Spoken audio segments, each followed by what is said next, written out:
bertemu lagi dengan saya Weni Selva Yunia sebagai host di podcast Paprika PAP Berretorika. Bersama tamu yang istimewa ini ya, Mbak Husnul Khotimah, seorang mahasiswa berprestasi yang tentunya sesuai dengan tema kita kali ini kita akan membawakan tema dengan judul Bincang Prestasi bersama Mahasiswa Berprestasi UNS. Baik, Mbak Husnul, boleh bisa berkenalan terlebih dahulu? Halo semuanya, kenalin aku Husnul Khotimah, bisa dipanggil Husnul. Aku dari Prodi Pendidikan Fisika FKIP UNS 2020. Oke, halo, selamat datang ya Mbak Husnul Khotimah. Mbak Husnul nih udah semester berapa nih di sini? Aku sekarang semester 6. Berarti lagi kegiatan PLP gitu ya? Iya, baru persiapan PLP mau KKN juga. Aduh, sibuk banget gak sih Mbak?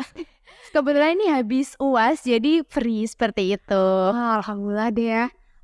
Kira-kira nih, Mbak Husnul nih gimana rasanya ya sebagai mahasiswa yang mengemban title mahasiswa berprestasi Universitas 11 Maret program sarjana, itu gimana sih Mbak rasanya?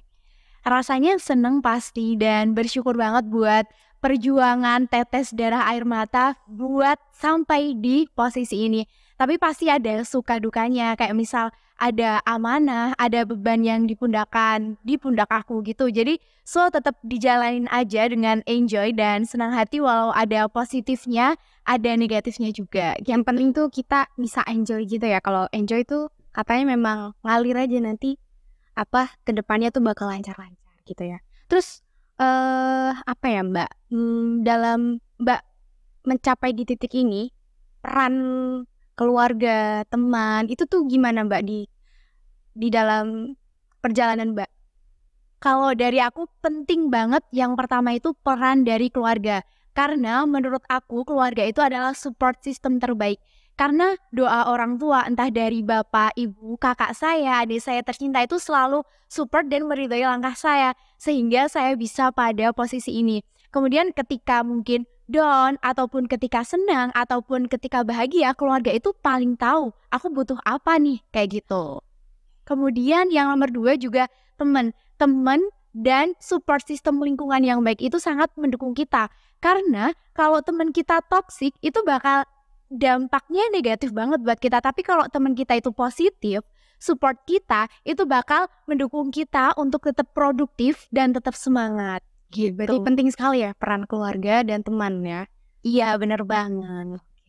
Oke. Teman, jadi kita perlu pintar-pintar memilih lingkungan ya di kehidupan kita ya, lingkungan pertemanan dan sebagainya. Oke Mbak, menurut Mbak juga nih kan selain ada peran dari keluarga, teman, kalau bagaimana sih universitas sendiri nih dalam memfasilitasi Mbak nih sebagai mahasiswa agar terus berkembang gitu loh Mbak, mahasiswa prestasi itu gimana Mbak? Oke, jadi sebenarnya dukungan itu banyak banget. Mulai dari prodi, dari fakultas, jadi mereka dari dekan, dari dosen pembimbing kita itu bakal support kita ketika kita akan menjalankan proses pemilihan mahasiswa berprestasi. Baik itu support berupa arahan, ilmu, maupun motivasi. Bahkan ketika kita membutuhkan bantuan ataupun dana sekalipun, dari kampus dan dari fakultas, dari prodi itu akan support kita. Jadi ketika kita menjadi mahasiswa berprestasi dari prodi dan fakultas itu akan mengantarkan kita bagaimana caranya agar kita bisa menjadi juara di universitas. Nah, nantinya setelah di universitas kita pun akan diwadahi namanya IMAPRES. IMAPRES sendiri itu adalah Ikatan Mahasiswa Berprestasi di UNS. Nah, nanti di situ ada beberapa proker dan bekerja sama dengan bagian kemahasiswaan UNS. Menurut aku kampus, fakultas maupun prodi itu sangat mendukung bagaimana agar mahasiswanya itu bisa menjadi mahasiswa berprestasi dan membawa pengaruh baik untuk lingkungan kecil hingga lingkungan besar gitu. Keren sekali ya. Alhamdulillah semuanya mendukung ya Mbak ya, dari internal maupun eksternal. Oke. Apa nih Mbak ya? Selanjutnya nih ada yang namanya, kan kalau kita sudah biasanya nih orang tuh nggak fokus nih Mbak antara wah saya nih mengejar target A dan target B-nya tuh dia tertinggal. Nah ini kita membahas akademik dan non-akademik. Nah bagaimana nih Mbak Husnul agar tetap seimbang baik dalam prestasi akademik dan non-akademiknya di sini? Oke, jadi ketika kita ingin menjadi mahasiswa berprestasi itu harus imbang, harus sinkron antara prestasi akademik dan non-akademik, dan kuliahnya, pembelajaran di kelasnya jangan sampai ketinggalan, jangan sampai keteteran kayak gitu. Nah, bagaimana cara biar itu bisa seimbang, biar semuanya bisa dapat? Kalau dari aku ada tips, susun skala prioritas kayak gitu. Nah, itu apa maksudnya? Yang pertama, kewajiban kita ini adalah menjadi mahasiswa. Berarti kita harus belajar di kelas, menjalankan tugas dari dosen, mengikuti ujian dan semuanya. Itu merupakan kewajiban kita. Dan tentunya mungkin ketika hari Sabtu, Minggu itu kan kita libur kuliah. Nah, itu bisa kita gunakan untuk hal-hal produktif. Contohnya mencari info lomba, kita join lomba ataupun join PKM, ataupun hal-hal yang bisa kita sukai dan itu bisa membawa prestasi. Contohnya mengikuti aksi kemanusiaan seperti volunteer, itu juga merupakan prestasi. So, prestasi itu tidak melulu ketika kamu harus menjadi juara 1 di lomba nasional ataupun internasional. Tapi ketika kamu menjadi pembicara, kemudian kamu join di organisasi, kamu mengikuti rapat, kamu menjadi ketua organisasi, itu juga merupakan sebuah prestasi. Jadi banyak sekali aspek dan jenisnya. So, pintar-pintar aja susun skala prioritas. Misalnya, oh hari Senin, Selasa, Rabu kuliah. Nanti malamnya aku scroll Instagram sambil istirahat, sambil cari info lomba juga, sambil diskusi sama temen. Dan jangan lupa untuk self-reward gitu. Itu penting sih menurut Benar-benar penyemangat ya kalau self-reward. Iya, Healing katanya. iya benar, itu penting banget. Iya. Oke Mbak, udah berprestasi nih ya, mahasiswa berprestasi. Dan apa ya, menurut Mbak tuh pengaruh kualitas seorang mahasiswa berprestasi bagi pendidikan di pendidikan Indonesia ini tuh gimana Mbak? Oke, berpengaruh, tentunya berpengaruh. Karena apa? Karena kita sudah menyandang gelar mahasiswa berprestasi, ketika kita berbicara, contohnya personal branding kita itu akan kebentuk. Contohnya, misal ada juara 1 mahasiswa berprestasi UNS, dia diundang menjadi seorang pembicara. Maka orang-orang lain tuh akan percaya dengan apa yang diomongkannya, dengan tips yang dibagikannya, dengan motivasi yang dibagikannya. Jadi ketika kita sudah mempunyai gelar atau titel, itu akan memberi pengaruh dan memberi motivasi agar orang lain mampu menjadi the best version dari masing-masing. So, jadi ketika mungkin personal brandingnya sudah kebentuk, maka dia akan menjadi insan atau orang yang bermanfaat untuk sekitar.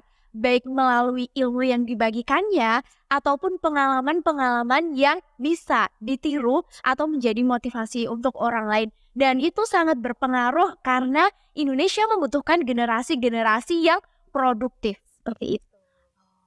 Oke, berarti sangat besar ya. Sebuah title ini tuh cukup berpengaruh besar ya untuk mempengaruhi kualitas pendidikan di Indonesia ya. Oke, menurut Mbak nih, menurut Mbak tuh tantangan terbesar dalam mencapai di titik ini tuh gimana Mbak? Dan ya kan pasti banyak banget rintangannya kan tadi Mbak sudah sebutkan di awal. Itu tuh gimana Mbak? Boleh diceritakan dan bagaimana sih cara mengatasinya? Kalau menurut aku tantangan terbesar selama ini adalah melawan diri aku sendiri. Maksudnya gimana? Karena dalam hati nuraniku tuh kayak misal yang pertama aku tuh insecure banget. Kayak misal kemarin mau maju Pilmapres itu kayak maju mundur. Dari diri sendiri aja udah kayak insecure. Nanti aku bisa sampai univ nggak? Bisa sampai menang di FKIP nggak? Jadi kayak mau maju itu maju mundur kayak gitu. Nah itu karena aku insecure sendiri padahal aku belum mencobanya. Jadi itu merupakan sebuah faktor penghambat yang ada dalam diri aku sendiri. Nah kemudian selain insecure, yang kedua itu adalah ibaratnya kayak dari aku tuh kebanyakan overthinking dan takut. Padahal belum dicoba kayak gitu. Jadi selama ini problem-problemnya itu lebih ke dari melawan rasa-rasa takut yang ada di diri aku sendiri. Nah cara untuk mengantisipasinya dari aku gimana? Aku selalu minta support system itu memberikan motivasi ke aku, memberikan semangat ke aku, dan tentunya yang paling penting itu adalah hubungan kita sama Tuhan kita, kayak gitu. Nah, itu memberikan energi positif Gimana biar aku tetap maju? Karena aku memegang prinsip bahwa ketika kita mau mencoba, bahwa bersama kesulitan itu ada kemudahan. So, mungkin ketika aku gagal, aku bisa mencoba lagi dan aku bakal menemukan suatu hal yang mudah gitu. Bagus sekali ya Mbak tipsnya. Jadi memang perlu ya hubungan antara keluarga, peran-peran yang tadi disebutkan di mungkin kalian support system kalian masing-masing tuh perlu dan hubungan kalian dengan Tuhan masing-masing. Oke, itu sangat penting. Oke Mbak, nih bagaimana sih Mbak nih kira-kira kan mungkin para penonton nih ada yang baru memulai, ingin berniat, wah aku ingin memulai nih, aku pengen meraih prestasi di di universitas mungkin. Itu tuh gimana sih Mbak caranya untuk memulai hal-hal seperti itu? Oke, aku izin jawab ya. Jadi teman-teman saat ini entah yang baru di semester 2, semester 4, ataupun semester 6 dan mungkin sudah mahasiswa akhir, jangan merasa kalian terlambat memulai. Karena masing-masing dari kalian itu punya timing yang tepat.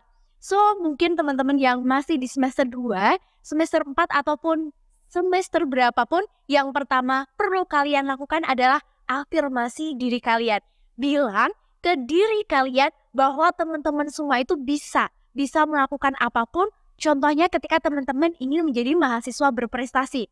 Nah, modal yang paling penting itu adalah afirmasi. Katakan pada diri teman-teman bahwa teman-teman itu bisa loh.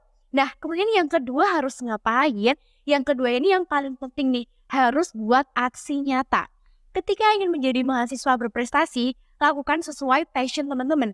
Contohnya, kalau aku suka semuanya tentang public speaking, ya silahkan cari lomba-lomba yang berkaitan dengan public speaking. Boleh kok teman-teman itu suka nyanyi, ngedance, gambar, atau apapun. Nggak melulu tentang sains atau tentang paper atau tentang esai, lakukan yang teman-teman senangi. Karena itu merupakan prestasi. Ada contoh ketika teman-teman mahasiswa berprestasi UNS kedua tahun lalu itu karya-karyanya dia pinter seni kayak gitu. Jadi tidak menutup kemungkinan harus selalu orang yang pintar public speaking, pintar esai, nggak kayak gitu ya teman-teman. Lakukan sesuai passion teman-teman. Bisa kok teman-teman mendalami entah jadi ketua organisasi karena itu juga dinilai sebagai poin dalam mahasiswa berprestasi kayak gitu. Nah, poin nomor 3 tips dari aku adalah silahkan cari mentor. Jangan malu bertanya. Karena kita tahu kita itu adalah makhluk sosial, kita punya keterbatasan, kita punya kekurangan. Jika kita menemui suatu kesulitan dalam meraih cita-cita, silahkan tanya. Banyak orang di sekeliling kita yang akan mau membantu kita, kayak gitu. Dan yang nomor 4, dan ini merupakan key, kalau dari aku itu adalah berdoa. Doa itu benar-benar kayak penting banget, kayak buat kita nggak stres, karena kita yakin bahwa kemenangan itu akan ada. Walaupun sebelumnya kita harus jatuh, bangun, kita menemui berbagai kegagalan. Nah, itu dia beberapa tips dari aku. Wah, bener-bener ya tipsnya tuh komplit banget ya Mbak. Jadi kalian teman-teman yang ingin memulai menjadi mahasiswa berprestasi kali ini bisa mengikuti atau mencoba tips dari Mbak Husnul Khotimah ya. Oke, baik teman-teman. Jadi cukup sekian podcast hari ini. Dan terima kasih kepada Mbak Husnul Khotimah telah bersedia menjadi bintang tamu di acara podcast pada kali ini. Dan saya mohon maaf apabila ada banyak kesalahan kata dan mungkin kata-kata yang kurang berkenan untuk kalian dengar. Cukup sekian, saya Weni Salva Yunia. Sampai jumpa di podcast selanjutnya.